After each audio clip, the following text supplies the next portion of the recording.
to social concern, and this isn't limited to simply technical efficiency. It also has the consideration of human and social well-being directly and what comprises it. What good is a social system if, in the end, it doesn't produce happiness and peaceful coexistence? So it is important to point out that with the removal of the money system and the necessities of life provided, we would see a global reduction in crime by about 95% almost immediately, for there is nothing to steal, embezzle, scam, or the like. 95% of all people in prisons today are there due to some monetary-related crime or drug abuse, and drug abuse is a disorder, not a crime. So what about the other 5%, the truly violent, often seeming to some as being violent for the sake of being violent? Are they just evil people? The reason that I frankly think it's a waste of time to engage in moral value judgments about people's violence is because it doesn't advance by one iota our understanding of either the causes or the prevention of the violent behavior.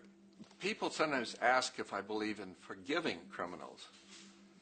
My answer to that is no, I don't believe in forgiveness any more than I believe in condemnation. It's only if we as a society can take the same attitude of treating violence as a problem in public health and preventive medicine rather than as a moral evil.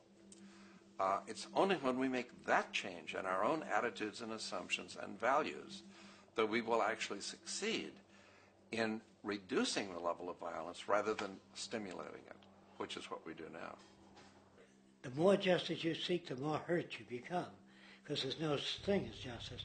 There is whatever there is out there. That's it.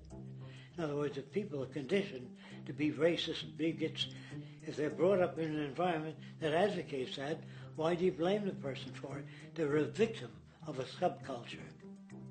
Therefore, they have to be helped. The point is, we have to redesign the environment that produces aberrant behavior. That's the problem, not putting a person in jail.